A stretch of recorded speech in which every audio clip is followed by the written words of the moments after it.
అది నీరజాకరములు నిష్ఠయై చేసిన భవ్యతపంబు ఫలమనంగా. మనందరం పడుకుంటాం, అదొక్కటే నీళ్లలో ఇలా రెండు చేతులు ఎత్తి సూర్యనారాయణమూర్తి కోసం తపస్సు చేస్తోందా అన్నట్టుగా తామర మొగ్గలు ఇలా ఉంటాయి.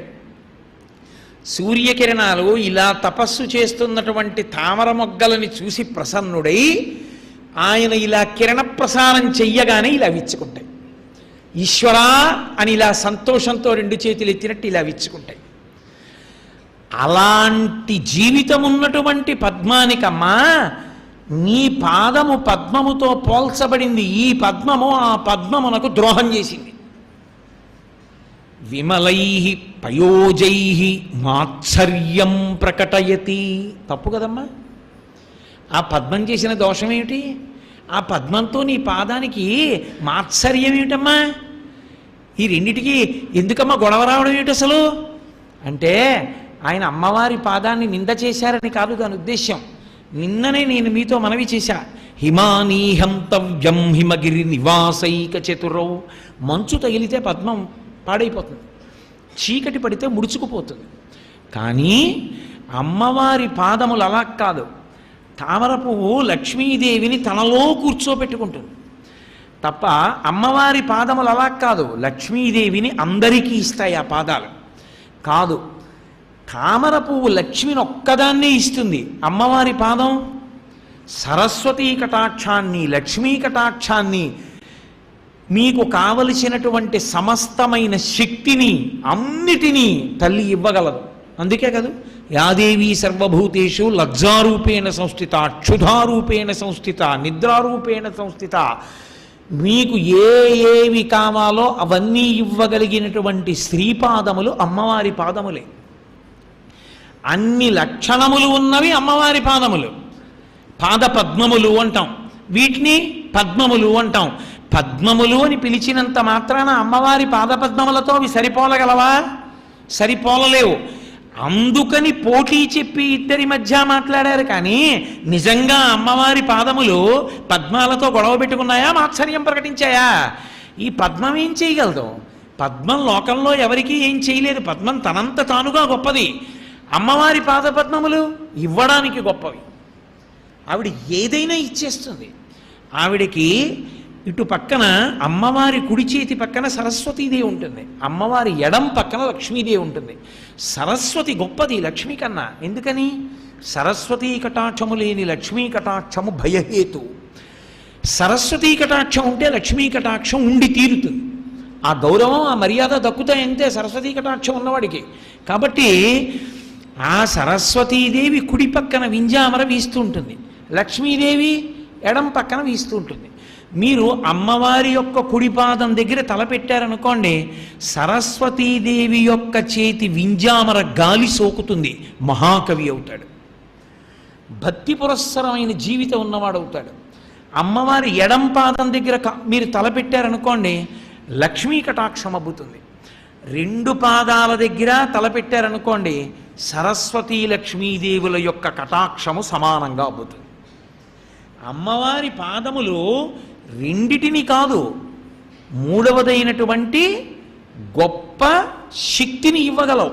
అందుకే కదా పోతన గారు భాగవతాన్ని ఆంధ్రీకరించాలంటే, అమ్మలగన్నయమ్మ ముగురమ్మల మూలపుటమ్మ చాలా పెద్దమ్మ, సురారులమ్మ సురారులమ్మ కడు పారడిబుచ్చినయమ్మ, తన్ను లోనమ్మిన వెల్పుటమ్మల మనంబున ఉండెడి అమ్మ దుర్గమాయమ్మ, కృపాబ్ధినిచ్చుత మహత్వ కవిత్వ పటుత్వ సంపదలు. అమ్మవారి పాదాలు ఏమిస్తాయి? మహత్వ కవిత్వ పటుత్వ సంపదలు 4 ఇస్తాయి. మహత్వం అంటే ఓం, కవిత్వం అంటే ఐం, మహత్వ కవిత్వ పటుత్వ హ్రీం, సంపదల్ శ్రీం. 4 ఇవ్వగలిగిన అమ్మలగన్నయమ్మ శ్రీమాత. ఓం ఐం హ్రీం శ్రీం శ్రీమాత్రే నమః అన్న మంత్రాన్ని పద్యంగా మార్చారు పోతన గారు. కాబట్టి అమ్మవారి పాదములు ఏవివ్వగలవు అంటే, నీవు ఎన్ని మాటలు నమస్కారం చేస్తే ఇస్తుంది అంటే, శంకరాచార్యులు వారు చెప్పారు, నీవు పరమభక్తుడవైతే నువ్వు 100 మాటలు నమస్కారం అక్కర్లేదట అమ్మవారి దగ్గర. సకృన్నత్వానత్వా కథమివ సతాం సన్నిధదతే. సకృన్నత్వానత్వా, సకృత ఒక్కసారి అమ్మవారి దగ్గర ఇలా వంగితే చాలట. ఏ కారణం చేత వంగా వదిలేయి, అమ్మవారి పాదములు పట్టుకున్నావా ఇచ్చేస్తుందంటే ఆవిడ. ఒక్కసారి వంగితే ఇచ్చేసింది ఆవిడ ఎంతమందికో. ఒకానొకప్పుడు కాళిదాస మహాకవి పెంకితనం చేశాడు. ఉజ్జయిన్లో మహాకాళి బయటికి వెడుతుంది, ఊరంతా కాపలా కాయడానికి రాత్రి. తన భార్య చెప్పిన మాటకి లోపలికి వెళ్ళి తలుపు వేసేసుకున్నాడు. అమ్మవారు వచ్చింది, తలుపు తీయండి. ఆవిడ తీసుకోలేదా? ఆయనకున్నటువంటి దృఢదీక్షని చూడాలనుకుంది. తలుపు తీయండి. నే తీనన్నాడు. ఎందుకు తీయవు? విద్య, నాకు విద్య అండం రాదు, విద్య చదువు కావాలి. నాలుక పెట్టు బయటికి. ఎంత అమాయకుడో చూడండి, తలుపు ఓరగా తీసి నాలుక బయటెట్టాడు. ఆవిడ ఆయన నమ్మకాన్ని మెచ్చుకో, నేనున్నాను ఇవ్వగలనని నమ్మాడు. నన్ను మోసం చేయడం కాదు, తలుపు తీసుకోవడం ఆవిడికి రాదండి. ఆవిడే తలుపులమ్మ తల్లి. కానీ ఆయన నమ్మకాన్ని చూసింది. ఎడం చేత్తో పట్టుకుని నాలుక ముందుకు లాగి కుడి చేత్తో బీజాక్షరాలు రాసింది. రాయగానే కాళిదాసు తలుపు తీశాడు. వచ్చినది ఎవరు? కాళీస్వరూపం. ఆయనకి ఎలా కనపడింది? శ్రీ విద్యాతంత్ర పరిపూర్ణ స్వరూపంగా భాషించి. అందుకే శ్లోకం అలా పడింది. మాణిక్య వీణాం ఉపలాలయంతీం మదాలసాం మంజులవగ్విలాసాం మహేంద్ర నీలద్యుతి కోమలాంగీం. మహేంద్ర నీలద్యుతి కామాక్షి. మహేంద్ర నీలద్యుతి కోమలాంగీం మాతంగ కన్యాం మనసాస్వరామి. ఆ రాజమాతంగికి మొన్న శారదా నవరాత్రుల్లో మేము పూజ చేయించాం 450 మందితో, ఆవిడ అనుగ్రహం కలగాలని. మాతంగ కన్యాం మనసాస్వరామి చతుర్భుజే చంద్రకళావతంసే కుచోన్నతే కుంకుమరాగశౌనే పుండ్రేక్షు పాశాంకుశ పుష్పబాణ హస్తే నమస్తే జగతేకమాతః. 4 చేతులలో లలితాపరాభట్టారికా స్వరూపంలా పాశాంకుశములు ధనుర్బాణములు కలిగినటువంటి తల్లిగా సాక్షాత్కరించింది. అప్పుడు చెప్పాడు శ్యామలాదండకం. చెప్పి మహానుభావుడు సరస్వతి కటాక్షాన్ని పొందాడు. ఎవరికి ఏమి ఇవ్వాలో అది ఇవ్వదావిడ. జంబుకేశ్వరంలో తిరువణక్కోయిల్ అంటుంటారు. జంబుకేశ్వరంలో ఒక వైష్ణవుడు ఉండేవాడు. ఆయనకి శైవం అంటే అంత ఇష్టం లేదు, ఆయనకి ఇష్టపడేవాడు కాడు. అక్కడ ఒక పరిచారిక ఉండేది, గుడి తుడిచేవాడు. ఆవిడ పేరు మోహనాంగి. ఆ మోహనాంగి అన్న ఆవిడ్ని ప్రేమించాడు ఈయన. నన్ను పెళ్లి చేసుకో అంటుండేవాడు. ఆయన పేరు వరదన్. ఆవిడండి, నువ్వు వైష్ణవమతావలంబకుడివి, నువ్వు శివుని గొప్పతనాన్ని అంగీకరించవు, శివుడి పేరెత్తావు, నేను చేసుకోను. నువ్వు శైవమత స్వీకారం చేసి శివుణ్ణి స్తోత్రం చేస్తే చేసుకుంటాను.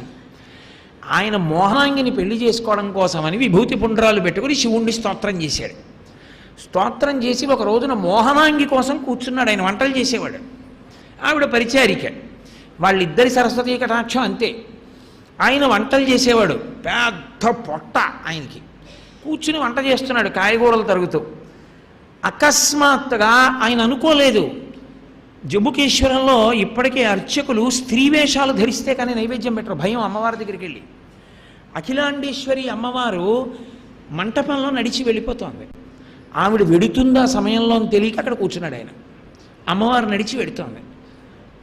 అమ్మవారు దగ్గరికి వచ్చేటప్పటికి విస్తుపోయి అని చూశాడు. ఆవిడ ఆగి ఇలా చూసి ఒక్కసారి తన తాంబూలపు పిడచ తీసి నోట్లో పెట్టింది. నవిలేడు అంతే.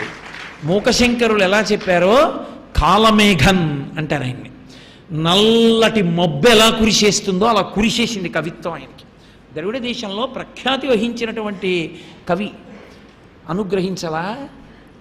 ఆవిడ శ్రీచరణములను చూసిన వాడికి ఆవిడ అలా అనుగ్రహిస్తుంది. ఎంతమంది అమ్మవారిని ఉపాసన చేసి చక్రవర్తులయ్యారు, ఐశ్వర్యవంతులయ్యారు.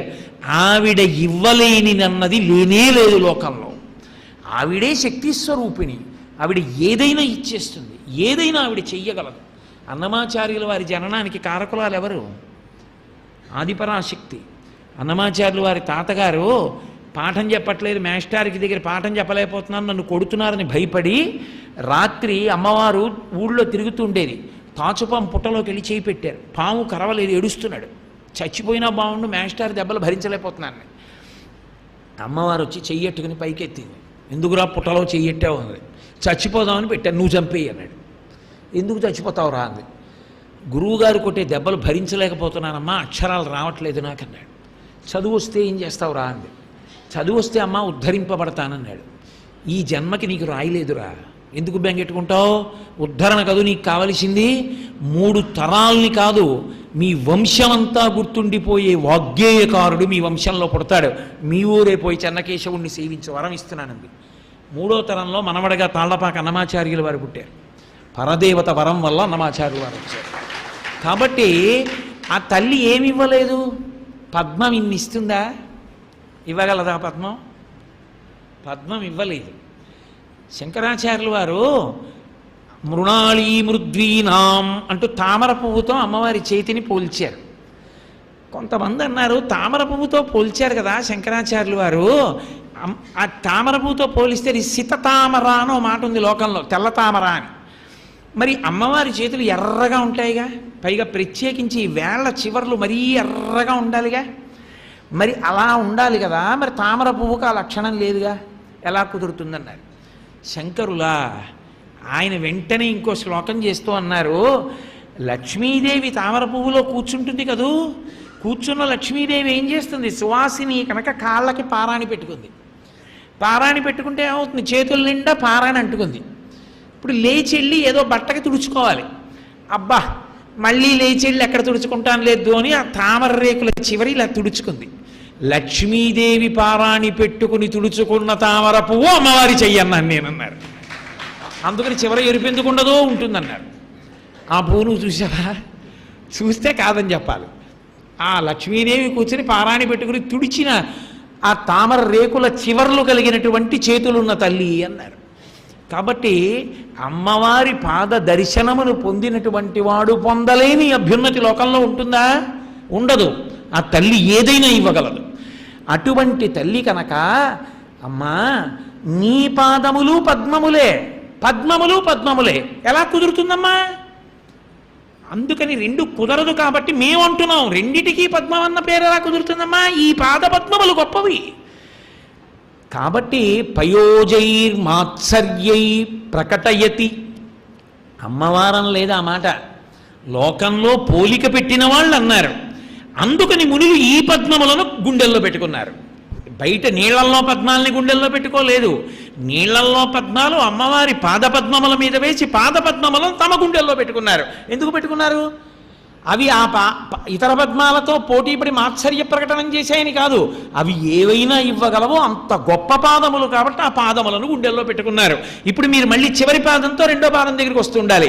కాబట్టి పయోజైర్మాత్సర్యై ప్రకటయతి కామంకలయతే.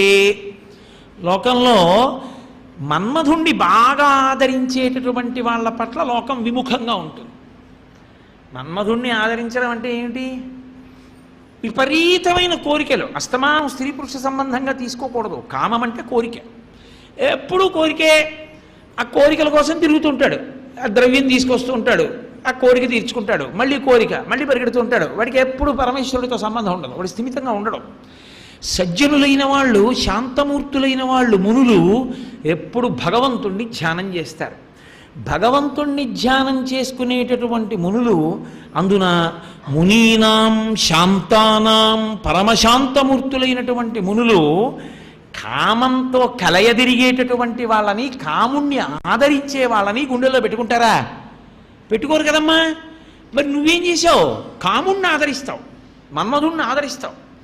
మన్మధుణ్ణి అమ్మవారు ఆదరించినంత లోకంలో ఎవ్వరూ ఆదరించరు, అంత ఆదరిస్తుంది. అందుకే మన్మధుడికి అమ్మవారంటే అంత భక్తి.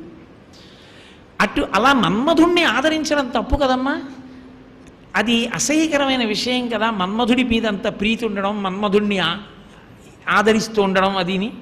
మరి నిన్ను ఎలాగమ్మా మనసులో పెట్టుకున్నారు మునులు, శాంతులైన వారు? అలా అనుకుంటే జవాబు రాదు. మునులు ఎలా పెట్టుకున్నారు, ఎందుకు పెట్టుకొని ఉంటారు అని ఆలోచించండి. ఎందుకు పెట్టుకున్నారో అర్థం వస్తుంది. అప్పుడు అది ఆరోపణ కాదు, అమ్మవారి పాదముల స్తోత్రం అవుతుంది. ఎందుకు పెట్టుకున్నారు అంటే పరదేవత కామం కలయతే. నిజమే, మన్మధుణ్ణి ఆదరించింది. ఎందుకు ఆదరించింది? ఆయన చెయ్యకూడని పని చేశాడు అని లోకం అంటుంది, కానీ అది చెయ్యకూడని పని అని మన్మధుడికి తెలుసు. ఇంద్రుడి యొక్క ఒత్తిడి వలన వెళ్ళాడు.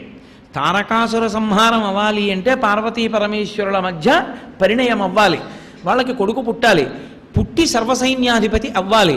సర్వసైన్యాధిపతి అయితే తప్ప దేవతా సైన్యములకు ప్రశాంతత లేదు, రాక్షస సంహారం అవ్వదు. అందుకని ఇంద్రుడు ఒత్తిడి చేస్తే వెళ్ళి బాణం వేశాడు. ఒక్క బాణం వేసేటప్పటికే పరమశివుడికి అనుమానం వచ్చింది. ఏమిట్రా నా మనసులో కలకలం ఏర్పడిందని చూశాడు. ఎవరేశాడు బాణం అని? మన్మధుడు కనపడ్డాడు. మూడో కన్ను తెరిచాడు, కాలిపోయాడు మన్మధుడు. ఇప్పుడు మన్మధుడు కాలిపోయాడు, బాగానే ఉంది, అక్కడ వరకు సంతోషం.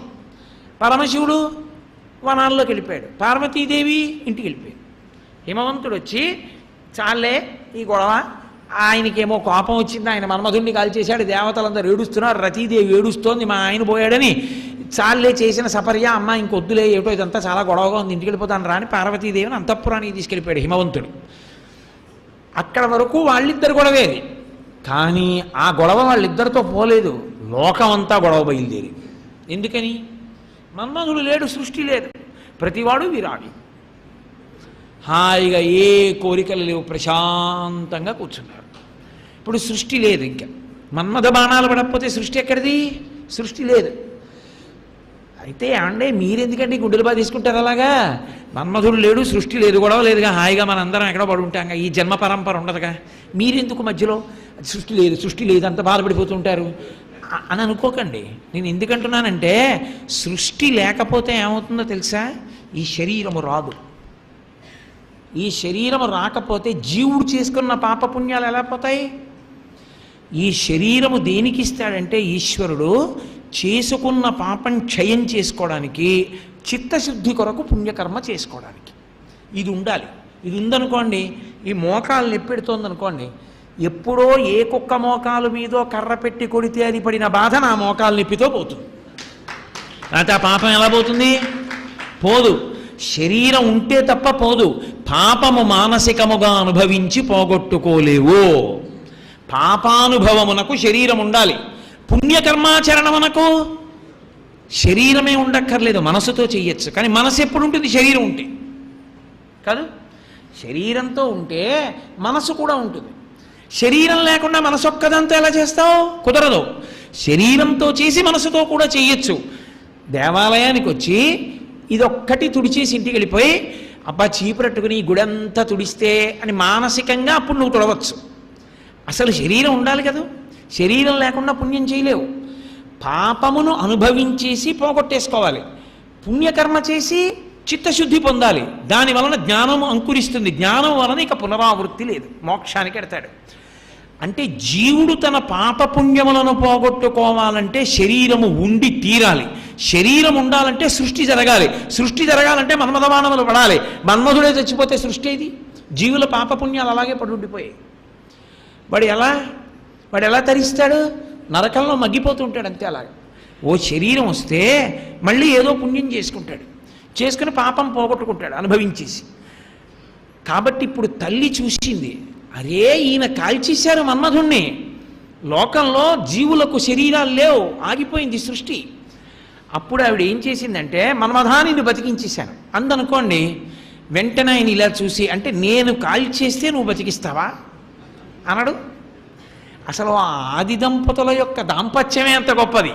ఆయన త్రిపురాంతకుడు, ఆవిడ త్రిపుర సుందరి. వాళ్ళిద్దరి దాంపత్యమే గొప్పతనం. అసలు పార్వతీ పరమేశ్వర దాంపత్యం అన్నారనుకోండి, అబ్బో కొన్ని నెలలు ప్రసంగం చేయాలి దాని మీద, అంత గొప్ప తత్వం అది. కాబట్టి నేను కాల్చేసి ఇంకా గంట అవ్వలేదా, నువ్వు బతికించేసావా అనడు. అంటే అన్నాళ్ళేండి, లోకం కోసం ఆవిడ బతికిస్తుంది అందామా? ఆవిడ మహాపతివ్రత, భర్త నొచ్చుకునే పని చేయదు. కాబట్టి ఆవిడంది, ఊరే మా ఆయనకి కనపడకుండా బతికిస్తాను. శరీరం ఉంటే మళ్ళీ మా ఆయనకి ఎక్కడో కనపడతావు, నువ్వు దూర్తుడివి, నువ్వు ఎక్కడో చిలకెక్కి తిరుగుతూ ఉంటావు, ఆయన ఎక్కడో తపస్సు చేసుకోవడానికి ఎడుతూ అరే వీడెలా వచ్చాడంటారు. అందుకని నీకు శరీరం ఉండదు, నువ్వు తిరుగుతుండు, నీ పని నువ్వు చేసుకుంటూ ఉండు. కాబట్టి జీవులకు శరీరాలు వస్తాయి, సృష్టి జరుగుతుంది. మా ఆయనకి మన్మధుడు బతికాడు, శరీరంతో ఉన్నాడు అని తెలియదు. అంటే మరి ఈశ్వరుడు సర్వజ్ఞుడు కదా, ఆయనకి తెలియకుండా ఎలా ఉంటుంది? తెలుస్తుంది. శరీరం లేకుండా పనిచేస్తున్నట్ట. శరీరం లేకుండా పనిచేయడం ఏమిట్రా? లోకంలో అలా ఎవరైనా ఉంటారా? ఆ శక్తి ఎలా వచ్చిందిరా వాడికి అని అడుగుతారు. మీ ఆవిడే ఇచ్చారు. మా ఆవిడ ఇచ్చిందా? అలా ఎందుకు ఇచ్చిందిరా అంటే శరీరం ఇస్తే మీరన్న మాట అవుతుంది కాబట్టి ఆవిడ అలా చేయలేదు. ఓ చాలా సంతోషం. మరి ఎందుకు ఇచ్చిందిరా శరీరం లేకుండా శక్తి? బిడ్డల కోసం అండి. బిడ్డలు ఆవిడకి ఒక్కతికే బిడ్డలు ఏంటి? మా అబ్బాయి అమ్మాయి నాకు మా ఆవిడికి కలిపే బిడ్డలు. ఆవిడికే బిడ్డలు కాదు, ఆయనకి బిడ్డలే. బిడ్డలకి శరీరాలేవి, వాళ్ళు ఎలా పోగొట్టుకుంటారు పాపపుణ్యాలు? అందుకని బతికించింది ఆవిడ. ఓ మంచి పని చేసిందిరా. ఇప్పుడు నేను వరం ఇస్తున్నాను, కృష్ణుడికి మళ్ళీ ప్రద్యుమ్నుడిగా పుడతాడు మన్మధుడు, అప్పుడు శరీరం కూడా వస్తుందన్నాడు. ఆవిడ కాముణ్ణి ఆదరించకపోతే మన్మధుణ్ణి మనందరికీ శరీరాలేవి? మన కోసం ఆదరించిందా? తను మన్మధుణ్ణి ఆదరించిందా? తనకి కోరికల కోసం కాదు, మనం పాపపుణ్యములను పోగొట్టుకోవడం కోసం ఆవిడ మన్మధుణ్ణి బతికించింది. ఇప్పుడు అది స్తోత్రమా నిందా? స్తోత్రం అవుతుంది. అందుకునమ్మా నీ వైభవాన్ని మునులు స్మరిస్తున్నారు. అది కూడా ఎలా ఇచ్చింది? ఏదో పెద్ద మంత్రోపదేశాలవి ఏం చేయలేదు. మన్మధుని యొక్క బూది వంక చూసింది, ఇలా ఆ జీవుడి వంక ఇలా చూసింది, పరమ చిరునవ్వుతో ఒక్కసారి ఇలా చూసింది. శంకరాచార్యులు వారు అయితే అన్నారు అపాంగత్తే అన్నారు. ఇలా చూసావమ్మా మన్మధుడికి అంత శక్తి వచ్చిందన్నారు. ఎంత శక్తి? ధను పౌష్పం మౌర్వీ మధుకరమయీ పంచవిశిఖ వసంతు సామంతో మలయ మరుదాయోధనరద తథాప్యేక సర్వం హిమగిరిసుతే కమపి కృపాం అపాంగత్తే లబ్ధ్వా జగదిదమనంగో విజయతే. అనంగో శరీరం లేని వాడికి అపాంగత్తే అమ్మవారి ఇలా చూస్తే ఎంత శక్తి వచ్చిందంటే ధను పౌష్పం పువ్వులతో చేయబడిన ధనస్సు అయింది. మరి ఏమండి మీరేమో మొట్టమొదటి రోజు చెరుకు విల్లు మన్మధుడి దగ్గర ఉంటుంది, అదే చెరుకు విల్లు అమ్మవారి దగ్గర ఉంటుంది అన్నారు కదా, ఇవాళేమో పుష్పధనస్సు అంటున్నారు ఏమిటండి? మళ్ళీ ఇవాళ ఉపన్యాసంలో మార్చేశారు ఏమిటి ధనస్సు అనుకోకండి. అమరకోశంలో పుష్పధన్వీ అని ఉంది, అందుకుని శంకరాచార్యులు వారు వాడారు. ఆయన మహానుభావుడు కాలడి శంకర హృదయ నివాసిని శారద పలుకుతుంది ఆయన నోటి వెంట. ఆయన నోటి వెంట అబద్ధం ఎందుకు వస్తుంది? కాబట్టి ధను పౌష్పం, ఆయన యొక్క ధనస్సు పుష్పములతో ఉంటుంది మన్మధుడిది. వింటినారి తుమ్మెదలతో ఉంటుంది. మధుకరమయీ, ఎక్కడైనా లోకంలో ఓ పువ్వు ఎదురుగుండా ఉందనుకోండి, తుమ్మెద అటు ఇటు తిరిగి దాని మీద వాలుతుంది. అంతేకాని ముందు పువ్వులు ఎట్టి తుమ్మెదల్ని పిలిచి ఫాల్ ఇన్ లైన్ అన్నారు అనుకోండి, నించుంటాయా క్యూలో? ఇలా నించుంటాయా? నించో. అంటే ఎంత అల్పమైన విల్లో చూడండి, పుష్పముల చేత ముందు కర్ర ఉంటుందే అది పుష్పముల చేత. వింటినారి తుమ్మెదలు ఉంటాయా? ఇవి ఎగిరిపోతుంటాయి ఆ పువ్వుల మీదకి, పోనీ ఏదో నించున్నాయి. బాణప్రయోగం చెయ్యాలి, వింటినారిని ఆకర్ణాంతం లాగాలా? ఏమిటి లాగుతాడు? ఇలాంటి 2 వేళ్ళు తుమ్మెదల మధ్యలోంచి వస్తాయి. దానికి స్థితిస్థాపక శక్తి ఏది? అది ఎలా పెడుతుంది వెనక్కి? ఎలాస్టిసిటీ అంటామే, అది ఎలా వస్తుంది? వెళ్ళవు. పైగా 6వ బాణం లేదు, 5 బాణాలు. అరవిందము, అశోకము, నవమల్లికము, నీలోత్పలము, చూతము. ఈ 5 బాణాలు తప్ప 6వ బాణం లేదు. ఈ 5 బాణాలు పూలే. బాగా కొడితే కొట్టాడు కానీ రేపు పూజకు పనికొస్తాయని ఎరుగుపోవచ్చు. కాబట్టి ఇంత అల్పమైనటువంటి సాధనములు. పోనీ స్నేహితుడు చాలా గొప్పవాడండి అందామా? ఆయన మలయ మరుదాయో ధనరథ వసంతు సామంతో, వసంత ఋతువు ఆయన స్నేహితుడు. వసంత ఋతువు చైత్ర వైశాఖ మాసాల్లోనే ఉంటుంది. ఇంకా మిగిలిన 10 నెలల్లో స్నేహితుడు కనపడ్డాం. అంత గొప్ప స్నేహితుడు. రథము మలయ పర్వతం మీద ఉన్నటువంటి చందనపు చెట్ల మించి వచ్చేటటువంటి గాలి. ఆ గాలి దాని ఇష్టం వచ్చిన వైపు గదిపోతుంది. చూడండి, కొన్నిసార్లు ఏ వినాయక చవితి పందిరిలోనో పాటాడతారు, ఏ తోటకాష్టకమో వస్తుంటుంది. అబ్బా విందామని మీరు ఇలా పెట్టారనుకోండి, విదిత కిల్ల శాస్త్ర అటు పోతుంది ఇటో ఆ శబ్దం గాలికి. మళ్ళీ కరుణ వరుణ మళ్ళీ ఎటో పోతుంది. కొంత వినపడుతుంది, కొంత పోతుంది.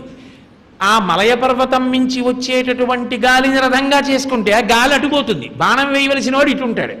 ఏం గొప్ప రథం అది! అంత తేలికపాటి రథం. పోనీ యుద్ధం చేసేవాడికి శరీరం ఉందా? శివుడు కాల్చేశాడు, అనంగో శరీరం లేదు. అమ్మా, ఇన్ని అవకరాలు ఉన్న మన్మధుడు మామూలు వాళ్ళని కాదు, ముక్కు మూసుకుని హిమాలయ పర్వతాల మీద తపస్సు చేసుకుంటానని సంసార పరిత్యాగం చేసి వెళ్ళిపోయిన వాళ్ళు కూడా ఎక్కడ మన్మథ బాణం పడుతుందో అని హడిలిపోతున్నారు. అమ్మా, ఇంత శక్తి ఎక్కడి నుంచి వచ్చిందమ్మా మన్మధుడికి? అపాంగత్తే లబ్ధ్వా. అమ్మవారు ఇలా చూసింది సార్, ఇలా చూస్తేనే అంత శక్తి వస్తే ఇంకసలు ఆ మన్మధుడి యొక్క శక్తి ఎంత అపారం చూడండి. అంటే అమ్మవారి యొక్క దృష్టి ప్రసారం వల్ల మన్మధుడు ఆదరింపబడి అంత శక్తివంతుడయ్యాడు. కాబట్టి అంత శక్తివంతుడు అయ్యాడు కనుక మళ్ళీ మనకి రుణం తీరుతోంది. ఎందుకల్లా? మనం పుడితే సరిపోదు పాపపుణ్యాలు పోగొట్టుకోవడానికి. స్వర్గలోక ప్రవేశం చెయ్యాలి అంటే మృకండు మహర్షి అంతటి వాణ్ణి రానివ్వలేదు బ్రహ్మసభలోకి. అపత్యదోషం అడ్డగింప అన్నారు. సంతానం లేని కారణం చేత నువ్వు బ్రహ్మలోకంలోకి రావడానికి వీలు లేదని తలుపేసేశారు. సంతానాన్ని పొందాలి. సంతానాన్ని పొంది అందున కొడుకు పుట్టి ఎత్తైన ప్రదేశంలోంచి నీటిలోకి దూకాలి. అందులో రాళ్ళవి లేవని చూసుకుని దూకితే ఆ నీళ్లు పైకి ఎగురుతాయి. అది చూస్తారు పితృదేవతలు. విడుదల చేశాను రా నిన్ను పితృరుణం నుంచి అంటారు. తనని తన తండ్రికి అన్నట్టే తాను కొడుకుని కని పితృరుణం తీర్చుకోవాలి. సచేల స్నానం చేయాలి కొడుకు పుడితే. కాబట్టి అలా తీరలేదనుకోండి పితృరుణం తీరదు. పితృరుణం తీరలేదనుకోండి వాడికి స్వర్గద్వార ప్రవేశం చేయనివ్వరు. వాడి పితృదేవతలు కూడా దెబ్బతింటారు. కాబట్టి అలా కొడుకుని కని పితృరుణం తీర్చుకోవాలి అంటే మన్మధుడు ఉండాలి. మన్మధుడు లేకపోతే ఎక్కడి నుంచి పుడతాడు కొడుకు? పితృరుణం ఎలా తీరుతుంది? పైగా వైదికమైన భోగం అనుభవించాలి. కామము ధర్మముతో ముడివేసి ధర్మపత్ని యందు ధర్మబద్ధమైన కామం అనుభవించి ఈ సుఖములొక సుఖములా అన్న వైరాగ్యమును పొందాలి. అలా పొందకపోతే ఇంద్రియాణి బలిష్టాని నదియుక్తాని మానదా అపక్వస్య ప్రకుర్వంతి వికారాం స్థానలేకచ అన్నాడు వ్యాసుడు. త్రాచుపావుని కాలుతో తొక్కితే నా కాలు కిందే ఉంది కదా నన్నేం చేస్తుందంటే ఎంతసేపు ఉంటావు? అది తిప్పి చుట్టుకుంటుంది. భయం వేసి కాలెత్తావా కాటేస్తుంది. ఇంద్రియాలని బలవంతంగా తొక్కి పెడితే కాట్లు వేస్తాయి అదును చూసి. అందుకే ఇంద్రియాలకి కావలసిన సుఖాన్ని ధార్మికంగా ఇవ్వాలి. ధార్మిక కామము ధార్మిక అర్థము మోక్షమునకు కారణము. అందుకని పత్ని ధర్మపత్ని. అందుకనే ధర్మేచ అర్ధేచ కామేచ నాతి చరామి. వివాహంలో మంత్రానికి అదే. మనుష్యుని యొక్క సంస్కారమునకంతటికీ కూడా ఉంచుకోవడం అక్కడే ఉంది. చెలియలి కట్ట అన్నారంతే విశ్వనాథ సత్యనారాయణ గారు. కాబట్టి కొడుకుని కనకపోతే నీకు రుణం తీరదు. కొడుకు పుట్టి రుణం తీరాలంటే మన్మధుడు ఉండాలి. మన్మధుడు లేకపోతే నీకు రుణం తీరదు. ఎలా పోతాయి? పుణ్యం చేసినా వెళ్ళవు ఉత్తమ లోకాలకి. అందుకని అమ్మవారు కాముడిని ఆదరించింది. అందుకని మన్మధుడికి శక్తినిచ్చింది. బాగుందండి, మన్మధుడికి శక్తినిచ్చింది. కానీ మేము సుఖాలు అనుభవించి అనుభవించి అనుభవించి ఈ సుఖములొక సుఖములా అన్న వైరాగ్యాన్ని పొందలేకపోతున్నాం. మన్మథ బాణాలకు అలా వశమైపోతూనే ఉంటున్నాం. మరి ఎలా? నీకు ఎవరు ఇంద్రియాలు ఇచ్చారో, ఎవరు ఈ శక్తినిచ్చారో ఆవిడికి చెప్పు. అమ్మవారికే చెప్పడమే. అమ్మా, నువ్వు నన్ను బాగుపడమని కళ్ళిచ్చావు, ముక్కిచ్చావు, చెవిలిచ్చావు, నోరిచ్చావు, చర్మం ఇచ్చావు. నా బుద్ధి గడ్డి తింటోంది. ధర్మ వ్యతిరేకమైన సుఖములను అనుభవించమని చెప్తోంది. అమ్మా, నువ్వే జోక్యం చేసుకుని నాకు ఇటువంటి బుద్ధి కలగకుండా అనుగ్రహించమని పరదేవత పాదముల మీద పడితే నీ బుద్ధిని ఆవిడ మారుస్తుంది. అది శరణాగతి. ఇప్పుడు నీకు ఆవిడ చేసిన ద్రోహమే ఉంది. ఆవిడ మన్మధుణ్ణి ఆదరించడం ఆవిడ కోసమా మన కోసమా? మన కోసం. కాబట్టి అమ్మా, నీవు కాముణ్ణి ఆదరించినటువంటి కారణం చేత మేమందరం కూడా అమ్మా సంతోషంగా బ్రతికి మా పాపపుణ్యములను పోగొట్టుకుని భక్తితో కూడినటువంటి కర్మాచరణము చేసి భక్తితో కూడిన కర్మాచరణము వలన చిత్తశుద్ధిని పొంది చిత్తశుద్ధి వలన పరమేశ్వరానుగ్రహంగా జ్ఞానాన్ని పొంది ఆ జ్ఞానము వలన అద్వైతానుభవమునందు నిలబడి జీవన్ముక్తులమై కైవల్యమును పొందగలుగుతున్నాం. కాబట్టి తల్లి, నీవు కాముణ్ణి ఆదరించకపోతే మాకు బతుకెక్కడది? ఇంత గొప్ప తల్లి కనుక ఆమె పాదములను మునులు స్మరిస్తున్నారు, మనసులో పెట్టుకుంటున్నారు. ఇప్పుడు ఆవిడ మన్మధుణ్ణి ఆదరించిందన్నది నేరారోపణమా? వెనక ఉన్నటువంటి పాదంతో కలిపి చూసినప్పుడు ఆవిడ లోకానికి చేసిన మహోపకారమా? మహోపకారమైంది. అందుకనమ్మా కరీంద్రాయద్రుహ్యత్యలసగతి లీలాసు విమలై పయోజైర్మాత్సర్యం ప్రకటయతి కామం కలయతే. అటువంటి తల్లివి కనుక పదాంభోజద్వంద్వం, నీ యొక్క రెండు పాదములను ఎప్పుడు కూడా తవ తదపి కామాక్షి, ఓ కామాక్షి, నీ రెండు పాదములను మునీనాం శాంతానాం కథమనిశమస్మై స్పృహయతే. ఎప్పుడూ మునులు తమ యొక్క హృదయములయందు స్మరిస్తూనే ఉన్నారమ్మా. అంత గొప్ప శ్రీపాదములు నీ పాదములని చెప్పడానికి ఆకర్ణ ఉన్నటువంటి పాదాన్ని ఆధారం చేసుకుని ముందు ఉన్నటువంటి పాదములను పరిశీలనం చేస్తే అమ్మవారి యొక్క వైభవ ప్రకటనము చెయ్యడానికి వీలుగా మూకశంకరుడు ఇచ్చినటువంటి అద్భుతమైనటువంటి శ్లోకం ఆ శ్లోకం. ఇప్పుడు మొట్టమొదటి పాదాన్ని పాదంగా చదివితే ఏవి నేరారోపణలుగా చెప్పబడ్డాయో అవే వెనక పాదాన్ని తీసుకుని ముందు పాదాలకి సమన్వయం చేస్తే మునులంతటి వారు అంతటి శాంతమూర్తులు ఎప్పుడూ స్మరిస్తున్నారంటే లోకమంతా స్మరించవలసినటువంటి శ్రీచరణములు కామాక్షి శ్రీచరణములే. ఎవరు ఆ కామాక్షి పాదములను పట్టుకున్నారో వాళ్ళందరికీ కూడా అభ్యున్నతి కలుగుతుంది అని మనకి చెప్పడం కోసమని మూకశంకరుడు మహానుభావుడు అంత గొప్ప శ్లోకాన్ని మనకిచ్చారు. అందుకే ఆవిడ కారుణ్యము మనకు అబ్బాలి అంటే మనం ఏం చేస్తే మనకు అబ్బుతుంది, ఏం చేస్తే మనకు అబ్బుతుంది అని బెంగపెట్టుకోవలసినటువంటి అవసరం ఉండదు. మీరు అందులో ఉండేటటువంటి రహస్యాన్ని మాత్రం ఎప్పుడూ మర్చిపోకూడదు, ఎప్పుడూ గుర్తుపెట్టుకోవాలి. ఏది గుర్తుపెట్టుకోవాలి? పదాంభోజద్వంద్వం, ఆది మాట. అంభోజము అంటే పద్మం, అమ్మవారి పాదములు కూడా పద్మములే. ఇప్పుడు ఈ పద్మముల యందు నువ్వు చేయవలసిందేమిటి? ఒక్కటే, నీవు భృంగమై నిలబడాలి. నువ్వు భృంగమై నిలబడడం అంటే ఏమిటి? ఎప్పుడు నువ్వు ఎలా స్మరిస్తావు అమ్మవారిని? ఆఫీస్ ఉండదా, ఇల్లు ఉండదా?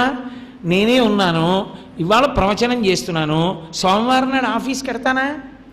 ఆఫీస్కి వెళ్ళినప్పుడు ఎలా అమ్మవారి గురించి సౌందర్యలహరిని మూకపంచది చదువుకుంటూ కూర్చుంటానా? ఆఫీస్లో కుదరదు కదా, నేను పని చెయ్యాలి కదా. మరి ఎలా? అనిశం, ఎల్లప్పుడూ అమ్మవారి పాదములను ఎలా స్మరిస్తావు? అమ్మవారి పాదములను స్మరించడం అనేటటువంటి మాటకు అర్థం ఏమిటంటే నువ్వు ఏ పని చేస్తున్నా ఆ పనికి సంబంధించినటువంటి శక్తి పరదేవతానుగ్రహమే అన్న విషయాన్ని నువ్వు మనసులో పెట్టుకొని ఉండుట. జపో జల్పశిల్పం సకలమపి ముద్రా విరచన గతి ప్రాదక్షిణ్యాక్రమణమశనాద్యాహుతి విధి ప్రణామ సంవేశ సుఖమఖిలమాత్మార్పణ దృశా సపర్యాపర్యాయస్తవ భవతు ఎన్నే విలసితం అంటారు శంకరాచార్యులు వారు. జపో జల్పః, మాట్లాడిన మాటలు జపం అవుతుంది. ఎప్పుడు ఒక మాట మాట్లాడే ముందు ఈ మాట నేను మాట్లాడుతున్నానంటే 84 లక్షల జీవరాశులలో మాట్లాడగలిగిన అదృష్టమున్న ఏకైక ప్రాణి మనుష్యుడు. మాట్లాడడానికి నాకు అదృష్టాన్ని ఇచ్చినదెవరు? పరదేవత. ఆవిడే మూలాధార చక్రం దగ్గర బయలుదేరినటువంటి వాయువు ఇక్కడికి వచ్చేటప్పటికీ మేధస్సులో కదిలినటువంటి బుద్ధికి అనుగుణంగా అక్షరములు పదములై పైకి రావడానికి వీలుగా నాలుక కదిలి నోటి లోపల ఎక్కడెక్కడ నొక్కితే అక్షరములు సొట్టలు పడి పైకొస్తాయో అలా నాలుక నర్తించి నొక్కేటట్టు చేసి ఆ నొక్కుడు వలన అక్షరములు పదములై పదములు వాక్యములై వాక్యముల యందు నా బుద్ధిని పట్టుకుని పైకొస్తున్నది అమ్మవారే. ఆ మాట నేను తప్పుడు మాటలు మాట్లాడితే నేను అమ్మవారికి జవాబుదారి. కాబట్టి రామనామం చెప్పుకుంటాను, పరదేవత నామం చెప్పుకుంటాను తప్ప పనికి మాలిన మాట మాట్లాడను. నేను అమ్మకి జవాబుదారి, నాకు ఇచ్చింది ఆవిడ మాట్లాడగలిగిన శక్తి, నేను దుర్వినియోగం చేయను. నేను అమ్మ అడుగుతుంది రేపు పొద్దున్న ఇంకో 20 ఏళ్ళు ఉంటాను, 25 ఏళ్ళు ఉంటాను, 15 ఏళ్ళు ఉంటాను, వదిలిపెట్టిన తర్వాత అడుగుతుంది ఏమి మాట్లాడావు నీకు శరీరం ఇస్తే అంటుంది. అప్పుడు నేనేమని చెప్పను? అందుకు నేను మాట్లాడిన పనికి మాలిన మాటలు అన్నాడు అనుకోండి, మాట్లాడే ముందు ఈ శక్తి అమ్మవారి ఇచ్చినదని గుర్తిరిగి ఉంటే చాలు, నువ్వు అమ్మవారి పాదముల యందు భృంగమయ్యున్నావు. అప్పుడు నువ్వు మాట్లాడినా ఏవైనా ఆఫీస్కి వెళ్ళినప్పుడు ఏదో ఫైల్ గురించి మాట్లాడాలి, నేను అబద్ధమాడినని ఉన్నట్లుగా నువ్వు మాట్లాడి బ్రతకగలిగితే నువ్వు మాట్లాడుతున్న మాటలన్నీ మంత్రములే. నీ శరీరం కదిలితే, కాళ్ళు కదిలితే, చేతులు కదిలితే, యాదేవి సర్వభూతేషు శక్తి రూపేణ సంస్థిత, ఆవిడ శక్తి రూపంలో ఉంది కాబట్టి కదులుతున్నాయి ఈ అవయవాలు అని గుర్తిరిగితే, నువ్వు కదులుతున్నప్పుడు, భంగిమలు పట్టినప్పుడు, నువ్వు ఇలా అన్నప్పుడు, అలా అన్నప్పుడు అవన్నీ మంత్రమునందు నువ్వు అంగన్యాస కరన్యాసములు చేస్తున్నప్పుడు పట్టిన ముద్రలవుతాయి. కాబట్టి జల్పశిల్పం సకలమపి ముద్రా విరచన గతి ప్రాదక్షిణ్య. కాలు కదిలింది అంటే అమ్మవారి అనుగ్రహం, లేకపోతే ఈ కాళ్ళు ఎందుకు కదులుతాయి? ఆవిడ అనుగ్రహించింది కాబట్టి కదులుతున్నాయి ఈ కాళ్ళు అని నువ్వు తలుచుకుని ఎక్కడికి పడితే అక్కడికి ఈ కాళ్ళని కదపకుండా, ఈ కాళ్ళు కదిలితే పరదేవతానుగ్రహం కాబట్టి నువ్వు ఎక్కడికెడుతున్నావో, ఈ శక్తిని ఎందుకు వినియోగిస్తున్నావో నాకు తెలుసని అమ్మవారు అంటుంది. కాబట్టి నేను జాగ్రత్తగా వాడుకోవాలనేటటువంటి స్పృహను నువ్వు కలిగి ఉండడమే నువ్వు నడిచిన నడకలు ఈశ్వరుని యొక్క ప్రదక్షిణములుగా మారడానికి కారణమవుతుంది. గతి ప్రాదక్షిణ్య క్రమణమశనాద్యాహుతి విధి. తినేటప్పుడు కలియబడి జంతువు తిన్నట్లుగా తినకూడదు. వేదంలో 3 ప్రాణులే చేతిని ఉపయోగించి తింటాయి. ఒకటి ఏనుగు, తొండం దానికి చెయ్యి, చేతిని ఉపయోగించి నోట్లో పెట్టుకుంటుంది. అందుకే ద్వైపములు అంటారు. ద్వైపములు అంటే 2 అంచెలలో తింటాయి. ఇప్పుడు కుక్క ఉందనుకోండి, కలియబడి నోటితో తినేస్తుంది. ఏనుగు చేత్తో అందుకుని నోట్లో పెట్టుకుంటుంది. కోతి చేత్తో పట్టుకుని నోట్లో పెట్టుకుంటుంది. మనుష్యుడు చేత్తో పట్టుకుని నోట్లో పెట్టుకుంటాడు. ఉత్కృష్ట ప్రాణులని గుర్తు 2 అంచెల్లో తింటే. ఆ 2 అంచెలలో తినగలిగినటువంటి ద్వైపముగా నేను పుట్టి ఉన్నాను కాబట్టి నేను తినేటప్పుడు దానికి ఒక శౌచం. నేను పైన చొక్కా బనీను లేకుండా ఉత్తరీయం వేసుకుని పరమేశ్వరుడికి నివేదన చేసి, పగలైతే సత్యం త్వత్తేన పరిశించామి, రాత్రైతే ఋతం త్వా సత్యేన పరిశించామి అని పరిశీచనం చేసి లోపల ఉన్న అగ్నిహోత్రానికి హవిస్సిస్తున్నానని మృగముద్ర పట్టి నేతి అన్నాన్ని నవలకుండా మింగితే 5 మాటలు నేను యజ్ఞం చేశానని గుర్తు. అలా నేను ఎక్కడ తిన్నానో అది యజ్ఞభూమి అవుతుంది. కాబట్టి అలా ఎవడు తింటున్నాడో వాడు యజ్ఞము చేస్తున్నవాడు, వాడు సోమయాజి అవుతున్నాడు. క్రమణమశనాద్యాహుతి విధి ప్రణామ సంవేశ సుఖమఖిలమాత్మార్పణ దృశా. ఇంతేనా? నాకు ఎన్ని సుఖాలు ఇచ్చావో, కార్లు ఇచ్చావు, ఇళ్ళు ఇచ్చావు, మాట్లాడే శక్తినిచ్చావు. అమ్మా, నీకు చేస్తున్నటువంటి నమస్కారమే నేను చెయ్యగలిగిన కైంకర్యం. నిద్రపోయే ముందు 11 మార్లు శివనామం చెప్పి నిద్రపోతే ఆ నిద్ర సమాధి. నిద్రా సమాధి స్థితి సంచార పదయో ప్రదక్షిణ విధి స్తోత్రాన్ని సర్వాగిర యజ్జత్ కర్మ కరోమి తత్తదఖిలం శంభో తవారాధనం అంటారు మానస పూజలో. శంకరాచార్యులు వారు ఇదే శ్లోకాన్ని మార్చి